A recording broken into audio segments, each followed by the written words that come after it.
Essas ervas eu geralmente as aproveito dos meus próprios banhos.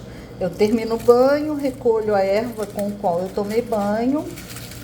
Aqui a gente tem muito alecrim, tá vendo? Louro. E eu as recolho e as seco. Geralmente eu as seco com o sol, se não houver sol, eu as coloco um pouquinho no forno para que elas sequem, para que não peguem mofo, né? E elas ficam continuamente aqui no meu altar e é muito legal porque elas trazem um odor, um perfume contínuos ao altar. Aqui eu tenho algumas moedas e algumas pedras que também são associadas a Hecate e à minha magia pessoal. Aqui eu tenho uma água consagrada, essa daqui é consagrada pela lua, e eu a utilizo para consagrar alguns objetos e a mim mesma antes do rito. Aqui o incensário. E aí, passando para esse outro lado, a gente tem uma representação de Hecate como Enália. É a Hecate das profundezas do mar. Eu sempre a reverencio porque ela é a Hecate do mar infecundo, ou seja, daquela profundidade do mar que nem mesmo as sondas científicas ainda foram capazes de explorar, alcançar, né? Aqui eu tenho a concha do mar com água do mar ou água e sal grosso, o búzio também com água do mar e sal grosso, aqui as pedras representando a terra e o próprio fundo do mar. Aqui eu coloquei a carta do tarô Rainha de Copas, que é a representação desse epíteto de Hecate. Normalmente eu coloco embaixo da estátua, mas hoje, como iria conversar com vocês, o trouxe para que vocês vissem. E essa estátua tem algo que é muito, muito interessante, que eu recomendo a vocês que procurem, que ela tem o fundo aberto. Por que esse fundo aberto é importante? Porque quando você vai consagrar a estátua, ou vivificá-la, ou trazer aquele espírito, aquela energia para a estátua, você pode colocar dentro dela ervas, pedras, enfim, todos os atributos, né, que fazem parte daquele epíteto da deusa. Então, eu trabalho muito com essa questão da atração da energia para as imagens. Para mim é importante. É difícil de achar uma estátua assim, mas se você não conseguir achar, você mesma pode fazer e deixar o orifício embaixo dela. Fica muito legal também. Aqui, embaixo da pedra do meu sagrado anjo guardião, eu coloquei esta carta do tarô, o As de Discos, que representa o sagrado anjo guardião e a força vibracional da grande obra, da perfeição da grande obra. E aí, se vocês verificarem aqui, o centro do meu altar, ele representa um hexagrama. Então, você tem a estátua, as duas libações, as duas pedras e a chave. No centro, uma vela para representar a minha divindade interior. Então, o número 6 está sempre presente aqui no meu altar, mas representando o hexagrama. Mas eu posso, por exemplo, reconfigurá-lo. Posso querer trabalhar com Hermes, que é um deus muito associado a Hecate, E aí eu vou construir um octagrama, colocando ou as duas velas no círculo, né, nesse círculo, ou acrescentando outros objetos, trazendo o número 8 para o altar. As velas, eu geralmente formo um triângulo com elas, tá vendo? Porque o triângulo é uma forma geométrica que remete ao divino, à tríade superna. Quando eu estou trabalhando algo que é mais sutil, daqui para o mundo divino, eu coloco o triângulo com o vértice voltado para Deus.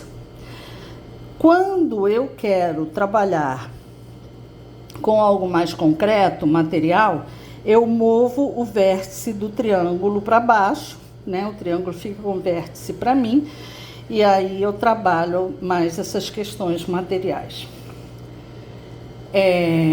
Essa disposição das 3 velas é importante porque é como se as duas velas, essas 2 velas aqui, representassem o portal de os pilares de um portal que me levam ao divino, tá vendo?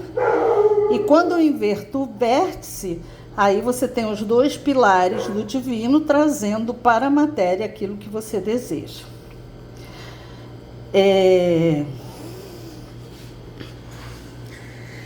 Então, essa é a configuração do meu templo, e vocês percebem que existe uma harmonia nele.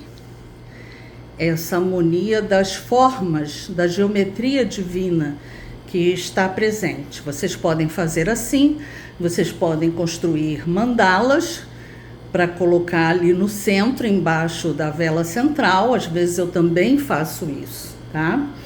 Aqui na parede eu tenho a imagem de Hecate com um sigilo, que eu me inspirei num sigilo já pronto de Hecate, que eu mantenho sempre aí, a não ser que, porque é um sigilo de purificação, a não ser que eu deseje um outro trabalho, aí eu vou construir um outro sigilo. Aqui do lado nós temos a lamparina, que é outro símbolo de Hecate, e nós temos a roda de Hecate, que é um símbolo poderosíssimo para a meditação da deusa. Ainda faltam mais outros símbolos de Hecate que eu quero colocar, mas ainda estou na elaboração deles, né? Uma coisa importante que eu queria colocar para vocês é que tudo de dentro do templo e dentro, em cima do altar, ele é completamente sagrado. Então eu reaproveito tudo. Por exemplo, vocês estão vendo que a cera aqui, né, que vai sobrar. Essa cera eu separo em saquinhos, de acordo com a cor da vela. Hecate, ela tem as cores brancas, vermelha e preta. Então eu uso velas dessas diferentes cores conforme o que eu estou trabalhando, especialmente o epíteto dela que eu estou trabalhando. E aí eu recolho o que sobra das ceras, derreto, separo o pavio e vou reconstruir essas velas. Essa reconstrução que eu faço da vela, eu a coloco nesses potinhos aqui, ó, tá vendo? Eu reaproveito potinhos de vidro e eu as refaço aqui com um pavio central. Peraí, só um minutinho. Um pavio central, e eu as utilizo no altar. Misturo, acrescento a elas normalmente ervas, grãos e outras coisas que são próprias da deusa. Também recolho o incenso, tá vendo? Que fica no altar. Eu recolho junto num saquinho E quando vou limpar o meu templo, eu também recolho a poeira que eu recolho do templo, de varrer e de limpar o templo, eu recolho num saquinho. Por quê? Porque essas coisas depois vão me servir para fazer rituais de purificação do templo, da casa, especialmente na época dos Deipnons, né? Eu sempre faço esse tipo de limpeza e ofereço um epíteto de Hecate, que é responsável pelas limpezas da casa. Aqui no altar de Hecate, eu não coloquei nem a baqueta e nem a adaga, porque elas não são... A baqueta até é apropriada a Hecate, mas a adaga não nos seus epítetos gerais, a menos que eu vá trabalhar um epíteto de guerra, de ataque ou de defesa com Hecate, aí eu vou usar a adaga. A baqueta, como eu disse a vocês, a minha construção dos círculos, ela é hoje feita astralmente, então geralmente eu uso o meu próprio corpo, né, para construir os círculos. Mas eu tenho vários tipos de madeira para construir a baqueta para Hecate. Essas madeiras são de amendoeira e me foram dadas por um grande amigo. Ele me deu uma série de baquetas para que eu pudesse então construí-las. E aí, quando eu vou construí-las, eu furo a baqueta por dentro e introduzo ali, por exemplo, para Hecate, um metal próprio a Hecate. E depois vou decorando a baqueta. Eu uso muito durepoxi ou pintura. Depois eu coloco sempre uma pedra, um cristal na ponta da baqueta e vou construindo para ela. O motivo que eu ainda não construí a minha baqueta para Hecate é porque eu ainda não consegui a madeira própria para Deus. Então, eu estou aguardando a deusa me trazer aí essa possibilidade. A baqueta, ela deve ter sempre o comprimento do seu antebraço. Isso é uma regra da geometria sagrada, eu sigo bastante essa geometria. Então, você vai medir a madeira do seu antebraço, o tamanho, e você vai cortá-la naquele tamanho adequado, tá? Para você poder utilizá-la. Porque a baqueta é a representação da vontade do mago. Então, ela é um objeto extremamente sagrado, extremamente importante para o nosso trabalho. Uma outra questão é que o meu templo devocional, o meu altar devocional, ele está permanentemente montado, permanentemente. E eu venho sempre de manhã, venho quando chego do meu trabalho, após os meus banhos, eu vou então fazer o meu rito devocional a Hecate. Eu mantenho um ritmo diário, 2 vezes por dia, para fazer esse trabalho mágico, continuamente. Quando eu preciso fazer um outro trabalho mágico do tipo Goécia, invocar um arcanjo ou algo que não tenha referência direta com Hecate, eu uso um outro altar que está ali do lado. É um altarzinho menor, aí eu boto a toalha, coloco a vela apropriada, tudo apropriado e faço meu rito ali. Um outro altar que eu tenho é esse menor aqui, onde eu faço as minhas práticas para desenvolver os meus dons astrais. Tratar, para desenvolver audição astral, enfim, todos os sentidos ocultos, tá? Mas isso é um preciosismo meu. Eu sou muito rigorosa com essas questões de magia. Então, são preciosismos, não são necessários, né? E você pode montar o seu altar e praticar nele o que você quiser. Uma outra questão é essa mandala aqui. Essa mandala, ela é belíssima. Ela me foi dada de presente por uma amiga que a fez exclusivamente para mim. E ela representa um hexagrama. E ela está dentro dos parâmetros da magia sagrada. Vocês vejam que a imagem não remete a um hexagrama quando você olha para ela. No entanto, ela tem todas os detalhes do hexagrama e de seus múltiplos, inclusive o movimento, ou seja, é um hexagrama energizado.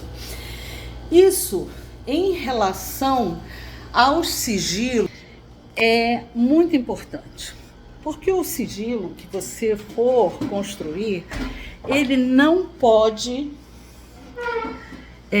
remeter àquilo que você quer conseguir, quer alcançar.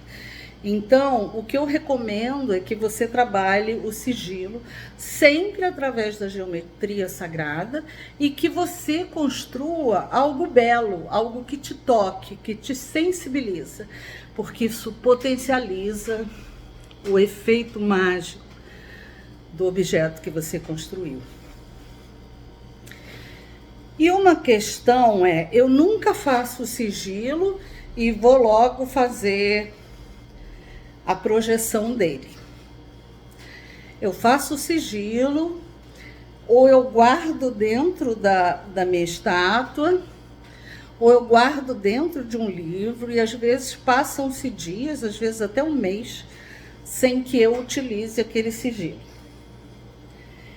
E aí, quando eu já esqueci completamente o que está naquele sigilo, é que eu vou trabalhar com ele, vou trabalhar com a forma, sem adivinhar o significado. Por que isso é importante? Para driblar a mente, para driblar o intelecto e produzir um rito puramente mágico. E aí eu vou utilizar, para essa projeção do sigilo, eu uso as técnicas do maravilhoso Sper, que é um bruxo mago, um mago bruxo que eu amo muito, né, que eu utilizo muito para orientar o meu trabalho, tá? E aqui, embaixo do meu altar, vocês vão ver duas lamparinas grandes que me servem como pilares, como se fossem colunas do templo, e vocês vão ver as duas estelas da revelação. Essas estelas são estelas mortuárias do sacerdote Ankafna Khonsu. Então, eu as purifiquei, eu as consagrei, e através de alguns ritos necromânticos, eu atraí a energia de Ankafna Khonsu para permear as estelas, para me servir como orientador e como estimulador da minha intuição. Eu considero essas estelas como motor do meu trabalho mágico, então elas ficam bem embaixo do meu altar, assim, como geradoras de energia, né? E bom, acho que é isso que eu queria falar com vocês. Qualquer dúvida, por favor, me escrevam, perguntem, né? Eu estou aqui à disposição para auxiliar vocês e eu espero que vocês realizem o ritual devocional, porque ele é absurdamente poderoso, transformador. maravilhoso em termos práticos na nossa vida. Tá bom? Um beijo grande, amores. Evoé. Que Dionísio esteja sempre com vocês, protegendo seus caminhos. Que Hecate também ilumine seus caminhos e os auxiliem na realização de suas vontades. Tchau.